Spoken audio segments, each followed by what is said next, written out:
Laquelle de ces trois situations décrit le mieux votre mensonge? Vous êtes lié par une aiguille et un fil. C'est le début du péché. Vous n'avez pas complètement contrôlé ce péché.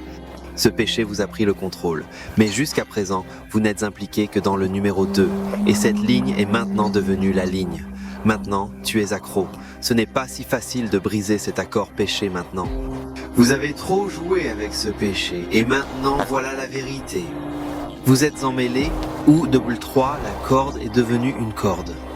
Vous êtes maintenant comme une marionnette avec un fil, et le maître de la marionnette s'appelle le diable. Il vous contrôle depuis des années. Vous êtes tellement lié par ce péché que vous pensez que je ne pourrai jamais arrêter. C'est le reste de ma vie. Je suis lié, et je ne changerai jamais.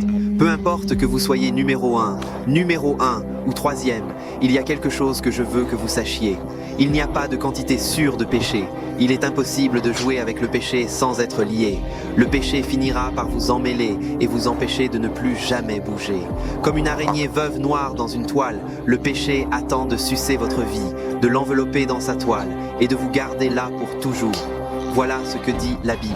Il dit que ses propres péchés ont piégé le méchant et qu'il a été emmêlé dans ses propres péchés.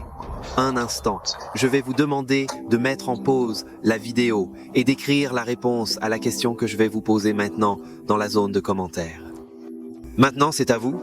Qui est l'homme le plus fort? Quelqu'un vivant? Il s'appelle Samson. Samson était si fort qu'il tuait un lion à ses mains nues. Samson était si fort qu'il porta la porte de la ville sur le sommet de la montagne. Samson était si fort qu'il attaqua et tuait des milliers de puissants Philistins avec la mâchoire d'un âne. Mais Samson avait une faiblesse. Et malgré sa force, il avait un problème. Son problème était ceci. Il ne pouvait pas contrôler ses yeux et il s'agissait de Samson. Lorsqu'il était avec les mécréants, il descendit dans un lieu appelé Timna et il vit une femme et dit à ses pères et à ses parents « Je veux que vous me mariiez cette femme, car elle est juste à mes yeux. » Mais ses parents le supplient. Ils dirent « S'il te plaît, qu'en est-il de la fille d'Israël? Pourquoi ne t'en achètes pas un ?» Non, aide-moi à l'attraper parce qu'elle est juste devant mes yeux, comme Adam et Ève. Et quand ils virent le fruit, ils en mangèrent avec plaisir à leurs yeux. Le péché entre dans le monde. Donc toi et moi avons le même problème. Si vous regardez presque n'importe quel péché, il commence généralement par le péché des yeux. Pour ceux qui ont lu le livre des Juges, je me demande si vous avez remarqué les versets qui sont répétés encore et encore. Les Israélites suivaient Samson. Nous suivons souvent nos leaders. Et si nos leaders sont en désordre, la société aussi. Mais écoutez ça. En ces jours-là, il n'y avait pas de roi en Israël. Tout le monde a fait ce qu'il pensait être juste. Maintenant, j'ai besoin que tu fasses quelque chose pour moi. J'ai besoin que vous écriviez les prochaines phrases parce que je suis sûr qu'elles vous ouvriront les yeux. Les persiennes du péché, l'esclavage du péché et l'eau salée du péché. Juge 16-21 dit ceci. Les Philistins capturèrent Samson, lui arrachèrent les yeux et l'emmenèrent à Gaza, le liant avec des chaînes d'airain. Il broyait dans le moulin de la prison. Eh bien, d'abord, c'était l'aveuglement du péché, parce que Samson ne pouvait pas contrôler ses yeux, parce qu'il courait tout le temps après avoir poursuivi les femmes philistines. Dieu autorise les Philistins à arracher les yeux de Samson. Il a rendu Samson aveugle. Certains d'entre vous pourraient en écouter et se demander, n'est-ce pas que Dieu est cruel? Eh bien, je vous supplie, s'il vous plaît, regardez cette vidéo avec moi, parce que je vais vous montrer quelque chose incroyable que le Seigneur a fait dans la vie de Samson, et je ne pense pas que vous le verrez avant que Jésus ne le dise. Si ton œil droit te fait pécher, arrache-le et jette-le. Car il vaut mieux pour toi de perdre un membre que d'être jeté dans l'enfer tout ton corps. Maintenant, je ne crois pas que Jésus ait vraiment dit que nous devrions nous arracher les yeux, mais je pense qu'il l'a dit. Nous avons besoin d'une sorte de confession impitoyable. Nous devons prendre le péché au sérieux et nous disons « Je ne veux rien avoir à voir avec cela parce que je veux vivre pleinement pour Dieu ». Entre vous et moi, quand j'ai vraiment compris le sens de ce poème, j'ai décidé de ne pas avoir d'internet dans ma maison. Depuis 5 ans, j'ai vécu comme le deuxième péché.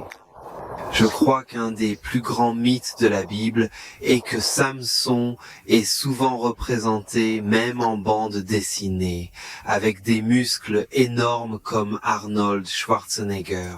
Je crois que c'est faux. Je vais te dire pourquoi. Parce que si sa force est musculaire et pure force brute, c'est le terme humain. D'accord, alors pourquoi quand il est lié par ses chaînes de bronze, ne peut-il pas se libérer comme d'autres fois ?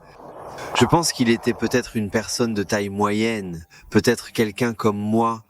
Aussitôt que l'Éternel avait détourné sa force de Samson, et ainsi fut. Il est comme tout le monde, il est faible. Laissez-moi vous dire un autre secret. Je crois que l'un des versets les plus effrayants de la Bible est que Samson se lève, mais il ne se rend pas compte que le Seigneur l'a quitté. Le Seigneur a éloigné de lui sa force. Je pense que beaucoup d'entre nous passent toute notre vie à penser que nous pouvons vivre comme nous le voulons, que nous avons notre propre force, notre propre foi, mais que Dieu va nous humilier. Il est patient. Il a été patient pendant si longtemps, mais sa patience finira par s'épuiser. Je vous supplie tous que nous portions tous les fruits de la repentance. Troisièmement, le péché est broyé.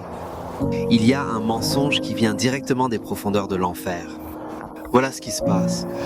Vous pouvez désobéir au commandement de Dieu et vous échapperez à toutes les conséquences. Mon cher frère, ma chère sœur, n'oublie jamais ça. Si vous enfreignez la loi de Dieu, vous obtiendrez des morceaux. Le péché ne résoudra pas tous vos problèmes. Le péché ne soulagera pas votre souffrance actuelle. Rien n'est plus cher que vos péchés. Le péché vous privera de tout. Au lieu de luxe, vous obtiendrez souffrance. Cela mène à la pauvreté, pas à la richesse. Au lieu de succès, c'est la destruction. Votre réputation sera marquée par votre péché. Peut-être joueur, toxicomane, prostituée, adultère, menteur, gourmand, ces noms vous suivront toute votre vie. Mes chers amis, je ne veux pas paraître dur. Tu sais que l'homme qui te regarde en ce moment est un pécheur terrible. Sans le sang du Seigneur Jésus-Christ, je n'aurai aucun espoir non plus. Mais je veux vous montrer quelque chose de si beau. Je veux vous donner un espoir, malgré le fait que nous sommes tous des pécheurs corrompus et méchants. Vous voyez, l'une des raisons pour lesquelles Dieu a permis toutes ces choses terribles de se produire à son oint, Samson, le juge d'Israël, était cela. Cela humilie Samson. Et juste à la fin de la vie de Samson, c'est la première fois que nous l'entendons prier à Dieu. Et il dit ces mots, « Souvenez-vous de moi ». Qui d'autre dit de se souvenir de moi à la fin de sa vie, le voleur sur la croix. Un peu plus tard, Samson, humblement, loua l'Éternel et dit encore, « Laisse-moi mourir avec les Philistins ». En d'autres termes, Samson dit « Je vis comme un incroyant ». J'ai été avec des incroyants, j'ai couché avec des incroyants. Je ne suis qu'un Philistin, je ne suis qu'un mécréant. C'est tout ce que tu penses de moi, mon Dieu. Mais écoutez ceci. Ses frères et toute sa maison descendirent, et le prirent, et l'enterrèrent dans le sépulcre de Manoah, son père, entre Tsora et Escol. Tu vois ce qui s'est passé là-bas. Thomson pourrait dire « Je devrais mourir avec les Philistins et être enterré avec les incroyants. » Mais Dieu a dit « Non, non, non, vous ne pouvez pas être enterré avec les Philistins. Vous n'êtes pas des mécréants. Tu es un de mes enfants.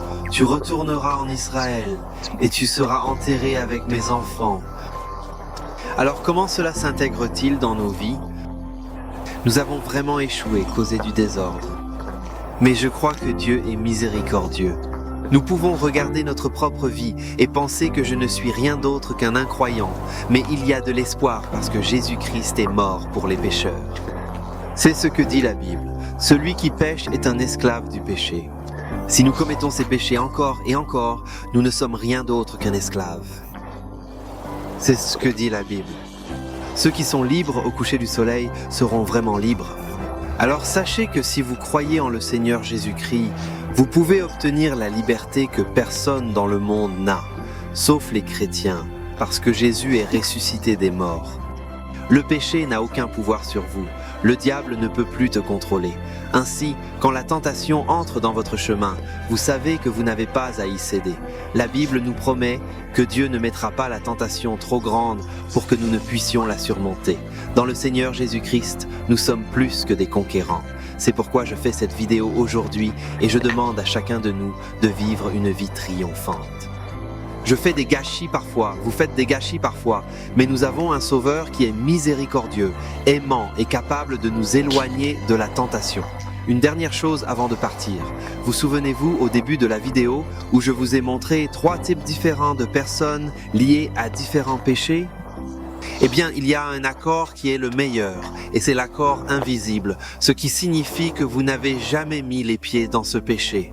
Si vous regardez aujourd'hui, peut-être que vos amis à l'école ou à l'université vous incitent à essayer ceci ou cela. Je vais juste dire de ne pas essayer du tout parce que je promets qu'il y aura des milliers de personnes dans cette boîte de commentaires qui vous diront que j'aimerais ne jamais être allé à ce péché. J'aimerais ne jamais avoir pris ce médicament, car une fois que vous êtes dans ce réseau, il est difficile de s'en débarrasser. Si vous voulez une vidéo qui vous donne 5 avertissements sur les conséquences de vivre dans le péché, cliquez ici. S'il vous plaît, abonnez-vous si vous ne l'avez pas déjà fait. Merci d'avoir regardé et Dieu bénisse tous.